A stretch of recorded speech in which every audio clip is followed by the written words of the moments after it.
Hi everyone, welcome to this video. आज हम जावा versus Python के बारे में बात करेंगे। मैंने प्रीवियसली भी एक वीडियो बनाई थी जावा वर्सेस पाइथन की। उस वीडियो में मैंने मेजरली पाइथन में फोकस किया था।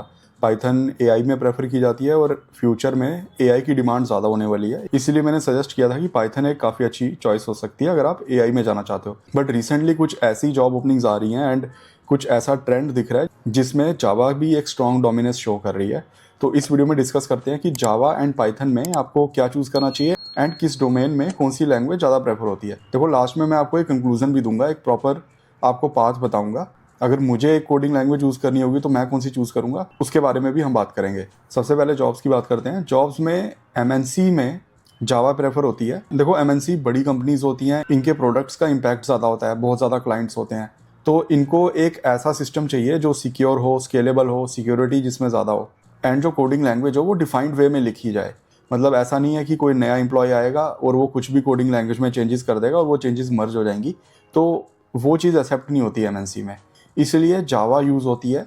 जावा मेजरली यूज़ होती है बैकएंड एप्लीकेशंस में, एंटरप्राइज डेस्कटॉप ऐप्स में, जैसे एक्लिप्स जो आईडी है वो जावा पे बना है, सैप के कुछ मॉड्यूल्स जावा पे बने हैं, सीआरएम के जो टूल्स होते हैं वो जावा पे बने हैं।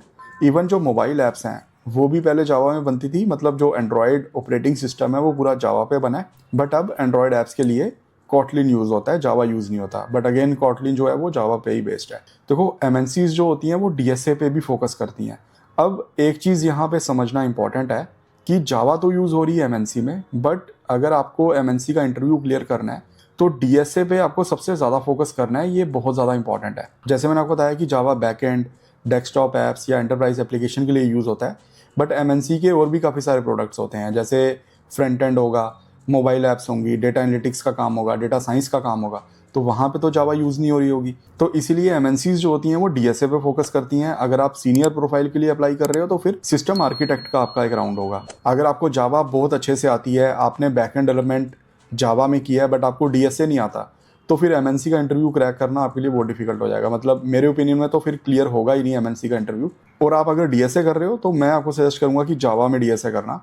मैंने डिटेल में वीडियो बनाई है, उसमें मैंने लैंग्वेजेस को कंपेयर किया है, डीएसए में कौन सी लैंग्वेज ज़्यादा अच्छे से परफॉर्म करती है, तो उस वीडियो का लिंक भी मैं डिस्क्रिप्शन में ऐड कर दूंगा, वो भी आप चेक कर लेना। स्टार्टअप की बात करें तो स्टार्टअप में देखो पाइथन प्रेफर होती है कंपेयर टू जावा। यहाँ पर हम जावा एंड पाइथन का कंपैरिजन कर रहे हैं, तो ऐसा नहीं है कि सारी कोडिंग लैंग्वेजेस के बारे में बात की जा रही है। अगर जावा एंड पाइथन में कंपेयर करें तो ज़्यादा पाइथन यूज़ हो रही होगी स्टार्टअप्स में। अब पाइथन कहाँ कहाँ यूज़ होती है? बैकएंड ऐप्स के लिए यूज़ होती है। देखो, जो जावा की मैं बात कर रहा था बैकएंड, एंड यहाँ पाइथन की बात कर रहा हूँ, ये दोनों सेम ही चीज़ है। मतलब हम सर्वर ही बना रहे हैं बैकएंड में। एमएनसी में जावा यूज़ हो रही है, स्टार्टअप में पाइथन यूज़ हो रही है। स्टार्टअप्स में डेटा एनालिसिस का भी काम होता है, वो भी पाइथन में होता है। एंड एआई जो है उसमें भी पाइथन प्रेफर होती है। स्टार्टअप्स में अभी एआई का काम ज़्यादा नहीं है, बिकॉज एआई जो है वो ग्रो कर रहा है। तो आने वाले टाइम में ऐसे काफ़ी सारे स्टार्टअप्स होंगे जो एआई के मॉड्यूल्स पे वर्क करेंगे, नए मॉडल्स बनाएंगे एआई पे, तो वहाँ पर फिर पाइथन का काफ़ी ज़्यादा रोल रहेगा। स्टार्टअप्स जो होते हैं वो टेक स्टैक पे फोकस करते हैं। जैसे एमएनसी डीएसए पे फोकस करती है, वैसे ही स्टार्टअप्स टेक स्टैक पे फोकस करते हैं। टेक स्टैक का मतलब क्या हो गया कि आपको एक ऐप बनानी आनी चाहिए। मतलब आप सॉफ्टवेयर बना रहे हो, आपको पता है कि फ्रंट एंड कैसे बनेगा, बैक एंड कैसे बनेगा, डेटाबेस कैसे सेटअप करना है, तो पूरा एक आपको फ्लो पता होना चाहिए सॉफ्टवेयर का, वो होता है टेक स्टैक। आपने क्या करना है, आपने एक कोर टेक स्टैक चूज़ करना है एंड उसे कंप्लीट सीखना है। मतलब बेसिक से लेकर एडवांस कंसेप्ट आपने सीखना है। लेट्स से अगर आप पाइथन में ही बैकएंड डेवलपमेंट सीख रहे हो तो बैकएंड में सर्वर कैसे बना रहे हैं, CRUD ऑपरेशन कैसे कर रहे हैं, डेटाबेस को कैसे सेटअप करना है, उसके बाद डिप्लॉयमेंट्स कैसे करनी है, गिट के बारे में भी आप सीखोगे। तो मतलब सारा जो लाइफ साइकिल है बैकएंड डेवलपमेंट का वो आपने सीखना है। देखो, स्टार्टअप्स में क्या होता है कि काम ज़्यादा होता है एंड इटरेशन फास्ट होती है। मतलब वो एक फीचर डेवलप करते हैं, मार्केट में देखते हैं कि कैसे चल रहा है, अगर अच्छी ग्रोथ नहीं आती है तो उसको स्क्रैप करके फिर नया फीचर बनाते हैं। इसलिए काम की जो पेस होती है वो फास्ट होती है और उन्हें ऐसे कैंडिडेट चाहिए होते हैं जिन्हें पहले ही चीज़ें आती हों, मतलब जो ऑनबोर्डिंग टाइम हो वो कम लगे। देखो, यहाँ पर एक इंपॉर्टेंट पॉइंट है कि हमेशा एक्सेप्शन रहेंगी। मतलब ऐसा नहीं है कि जावा स्टार्टअप्स में बिल्कुल यूज़ ही नहीं होता है। देखो, मैंने 2019 में एक स्टार्टअप ज्वाइन किया था, वहाँ पर जो पूरा बैकएंड था वो जावा पे बना था। मोनोलिथ आर्किटेक्चर का वो यूज़ कर रहे थे। उसके बाद उन्होंने जावा से पाइथन में शिफ्ट किया था, माइक्रो सर्विसेज क्रिएट की थी, कुछ सर्विसेज उन्होंने हैस्कल में भी बनाई थी, कुछ सर्विसेज गोलैंग पे भी बनाई थी, बट मेजरली वो पाइथन पे बना रहे थे। तो एक्सेप्शंस हमेशा रहेंगी। एमएनसीज में भी पाइथन यूज़ होता है, डेटा एनालिसिस के लिए यूज़ हो सकता है, एआई डेवलपमेंट के लिए यूज़ हो सकता है कुछ प्रोजेक्ट्स बैकएंड में पाइथन यूज़ कर रहे हो।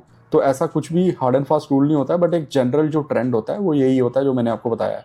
अब एक बार जॉब नंबर्स देख लेते हैं। यहाँ पर मैं जावा की जॉब ओपनिंग्स चेक कर रहा हूँ।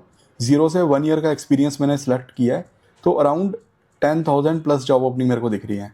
अगर पाइथन की बात करें तो पाइथन में अराउंड 12,000 प्लस जॉब ओपनिंग मिल रही हैं। तो थोड़ी सी जॉब ओपनिंग ज़्यादा है पाइथन में। पाइथन में आपको जॉब ओपनिंग ज़्यादा मिल सकती हैं, वो इसलिए है क्योंकि पाइथन जैसे मैंने आपको बताया स्टार्टअप्स में ज़्यादा यूज़ होता है। तो स्टार्टअप्स काफ़ी ज़्यादा ओपन हो रहे हैं, मतलब इंडिया में, इवन बाहर की कंट्रीज़ में भी जो स्टार्टअप हैं उनके नंबर ज़्यादा होते हैं एमएनसी के कंपैरिजन में। इसलिए पाइथन की जो डिमांड होगी वो अच्छी होगी। एंड जो स्टार्टअप्स होते हैं उनका इंटरव्यू प्रोसेस ज़्यादा डिफिकल्ट नहीं होता है, उनको जल्दी से हायर करना होता है, मार्केट में उन्हें कम्पीट करना है तो पोजीशंस फिल करनी होती हैं, इसलिए स्टार्टअप में जल्दी से जॉब लग जाती है। देखो एक कैंडिडेट है, उसका मुझे कमेंट आया था कि पाइथन डेवलपर के लिए जब वो रिज्यूम लगाता है तो उसे कोई भी रिप्लाई नहीं आता है, बट वो एज अ जावा डेवलपर के लिए जब अप्लाई करता है तो उसे रिप्लाईज आने लग जाते हैं, बट उसे पाइथन आती है, जावा नहीं आती, तो उसे क्या करना चाहिए। तो उसके लिए भी मैं आपको एक तरीका बताऊंगा, उसके बारे में हम कंक्लूजन में बात करेंगे। अब एक बार टेक स्टैक्स देख लेते हैं। जावा जो है वो स्टेबल लैंग्वेज है, उसके काफ़ी सारे रीज़न है। जावा स्टेटिकली टाइप्ड है। देखो स्टेटिकली टाइप्ड का मतलब ये होता है कि जो भी ऑब्जेक्ट वेरिएबल आप बना रहे हो उसका टाइप आपको पहले डिफाइन करना होता है, मतलब पहले बताना होता है कि ये ऑब्जेक्ट इस टाइप का है। Plus Java compile time language है, मतलब जो आप कोड लिखते हो पहले वो कंपाइल होता है एंड कंपाइल होने के बाद वो जेवीएम में रन करता है। इसलिए अगर आपके कोड में कुछ मिस्टेक्स हैं तो कंपाइल टाइम में वो कैच हो जाती हैं, रन टाइम में इश्यूज़ कम आते हैं। जावा में काफ़ी अच्छे फ्रेमवर्क्स हमें मिल जाते हैं, इसलिए जावा एक सिक्योर लैंग्वेज है, मतलब हमें कोई थर्ड पार्टी लाइब्रेरी को डाउनलोड नहीं करना होता है। रिनाउंड जो फ्रेमवर्क्स हैं उन्हीं में हमें सब कुछ मिल जाता है। जावा में हमें काफ़ी सारे और फीचर्स भी मिलते हैं, जैसे गार्बेज कलेक्शन हमें मिल जाती है जावा में। जेवीएम की हेल्प से हम किसी भी प्लेटफॉर्म में जावा के कोड को रन कर सकते हैं। जावा फास्ट होती है, रोबस्ट होती है एंड स्केलेबिलिटी भी काफ़ी अच्छी होती है जावा की। अगर आप बैकएंड डेवलपमेंट कर रहे हो तो बैकएंड के लिए स्प्रिंग काफ़ी अच्छा फ्रेमवर्क है, ये काफ़ी सारी कंपनीज प्रेफर करती हैं। अगर आप फ्रंट एंड सीखना चाहते हो जावा में, डेस्कटॉप ऐप्स बनाना चाहते हो तो उसके लिए स्विंग आप सीख सकते हो, जावा एफएक्स सीख सकते हो। कुछ और फ्रेमवर्क्स भी हैं वो आप क्लाउड कंप्यूटिंग के लिए भी सीख सकते हो।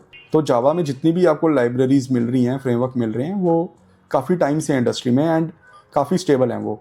इसीलिए एमएनसीज जावा को प्रेफर करती हैं, मतलब उनको पता है कि अगर वो जावा में कोई ऐप बना रहे हैं तो वो क्रैश कम होगी, स्टेबिलिटी उसकी ज़्यादा रहेगी, फास्ट परफॉर्मेंस होगी। उनके क्लाइंट्स बहुत ज़्यादा होते हैं, अगर कुछ भी मिस्टेक हो जाए, कुछ भी क्रैश आ जाए तो क्लाइंट्स पे इम्पैक्ट आता है। तो उस केस में जावा जो होती है वो काफ़ी हेल्प करती है उनको एक अच्छी एप्लीकेशन बनाने में। पाइथन की अगर बात करें तो पाइथन जो होती है वो डायनेमिकली टाइप्ड होती है, लेस वर्बोज होती है। डायनेमिकली टाइप्ड का मतलब होता है कि आपको टाइप पहले से नहीं बतानी, आप एक ऑब्जेक्ट बना रहे हो, उस ऑब्जेक्ट में जो डेटा आप सेव करवाते हो वो रन टाइम में डिसाइड करता है कि उस ऑब्जेक्ट का, उस वेरिएबल का क्या टाइप है। तो डायनेमिकली वो टाइप उसकी डिफाइन होती है। पाइथन जो है वो लेस वर्बोज है। जैसे Java pure object oriented programming language है, तो जावा में आपको ज़्यादा कोड लिखना होता है, बट पाइथन में कम कोड लिखना होता है, इसलिए सीखने में भी आसान होती है पाइथन। पाइथन इंटरप्रेटेड लैंग्वेज होती है, तो इटरेशंस आप फास्ट कर सकते हो, बट रन टाइम में इश्यूज़ आने के चांसेस ज़्यादा होते हैं। फ्रेमवर्क्स लाइब्रेरी की बात करें तो बैकएंड के लिए हमारे पास 3 लाइब्रेरी हैं, flask, Django, fast API. Flask काफ़ी लाइट वेट है, अगर आपको सिंपल सर्वर बनाना है, एपीआई बनाने हैं तो आप फ्लास्क की हेल्प से बना सकते हो। जेंगो एक फुल फ्लेज फ्रेमवर्क है, जैसे स्प्रिंग फ्रेमवर्क है जावा में वैसे ही जेंगो पाइथन में है। फास्ट एपीआई भी एक लाइट वेट लाइब्रेरी है, ये पाइथन में यूज़ होती है बैकएंड डेवलपमेंट के लिए। पाइथन में डेटा एनालिसिस के लिए, एआई के लिए भी काफ़ी अच्छी लाइब्रेरीज़ हैं। एंड अगर एआई में आप कंपेयर करोगे जावा एंड पाइथन को तो पाइथन ज़्यादा प्रेफर होती है, बिकॉज इटरेशंस फास्ट हो जाती हैं एआई में। एंड जो इकोसिस्टम है एआई का वो पाइथन में ज़्यादा एडवांस्ड है।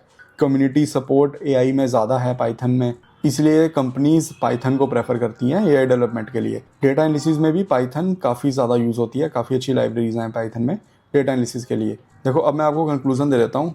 अगर डीएसए करना है तो जावा में करना है। टेक स्टैक अगर करना है स्पेसिफिकली, अगर मैं बैकएंड डेवलपमेंट सीख रहा हूँ एंड अगर मुझे जावा एंड पाइथन में ही कोडिंग लैंग्वेज चूज़ करनी हो तो फिर मैं पाइथन चूज़ करूँगा बैकएंड डेवलपमेंट के लिए। एंड पाइथन में मैं फ्लास्क सीख लूँगा, उसमें मैं ईजिली बैकएंड डेवलपमेंट कर पाऊंगा। देखो मैं जावा क्यों नहीं कर रहा हूँ, बिकॉज जावा में मेरे को स्प्रिंग सीखना है। स्प्रिंग एक फ्रेमवर्क है, थोड़ा सा डिफिकल्ट लग सकता है। एज अ फ्रेशर की मैं बात कर रहा हूँ, बिकॉज जब हम फ्रेशर होते हैं हमें ज़्यादा एक्सपीरियंस नहीं है, हमें चीज़ें डिफिकल्ट लग सकती हैं। जावा ज़्यादा वर्बोज होती है, स्टेटिकली टाइप्ड होती है, तो हो सकता है हमें जावा सीखने में डिफिकल्टी आए। फ्रेमवर्क सीखने में डिफ़िकल्टी आए, तो चीज़ें आसान रखने के लिए मैं पाइथन चूज़ करूँगा बैकएंड डेवलपमेंट के लिए। डीएसए करने से क्या बेनिफिट होगा मुझे? अगर एमएनसी के लिए मैं अप्लाई कर रहा हूँ तो वहाँ पे डीएसए मेरी हेल्प करेगा। जैसे मैंने आपको बताया था कि टेक स्टैक या कोडिंग लैंग्वेज ज़्यादा मैटर नहीं करती है एमएनसी में, बट एक चीज़ का ध्यान रखना है कि जो आप कोडिंग लैंग्वेज सीख रहे हो, मतलब एमएनसी में आप इंटरव्यू दे रहे हो जावा में, तो आपको जावा अच्छे से आनी चाहिए, कोडिंग लैंग्वेज अच्छे से आनी चाहिए। अगर आप सी प्लस प्लस में इंटरव्यू दे रहे हो तो आपको सी प्लस प्लस अच्छे से आनी चाहिए, बिकॉज एमएनसी में वो कोडिंग लैंग्वेज पे क्वेश्चन पूछते हैं, तो आपके कंसेप्ट चेक करते हैं वो कि आपको कितने अच्छे से आते हैं। डीएसए मेरी हेल्प कर देगा एमएनसीज के इंटरव्यू के लिए, स्टार्टअप में पाइथन मेरी हेल्प कर देगा, तो दोनों चीज़ें मेरी कवर हो जाएंगी। रिज्यूम में मैं जावा भी ऐड करूँगा, पाइथन भी ऐड करूँगा। देखो मैंने रिज्यूम का टेम्पलेट भी शेयर किया है, तो वहाँ पर मैं क्या करूँगा कि कोडिंग लैंग्वेजेस में मैं जावा पाइथन दोनों को ऐड करूँगा, टूल्स एंड टेक्नोलॉजीज़ में मैं बैकएंड डेवलपमेंट ऐड करूँगा, एंड लाइब्रेरीज़ का नाम लिख दूंगा जो मैंने सीखी हुई है। जैसे अगर फ्लास्क पे काम किया तो मैं फ्लास्क लिख दूंगा। अगर जावा की कोई जॉब ओपनिंग है तो मैं जावा पे भी अप्लाई कर सकता हूँ, बिकॉज मुझे जावा कोडिंग लैंग्वेज आती है एंड मुझे डीएसए आता है जावा पे। अगर पाइथन की कोई जॉब ओपनिंग है तो मैं पाइथन में अप्लाई कर दूंगा, तो दोनों चीज़ें मेरी कवर हो जाती हैं। अब यहाँ पर स्टूडेंट को एक डाउट आता है कि लेट्स से जावा में अगर बैकएंड डेवलपमेंट के लिए जॉब ओपनिंग है, तो हमने तो पाइथन में बैकएंड डेवलपमेंट की है, तो फिर क्या हम अप्लाई कर सकते हैं?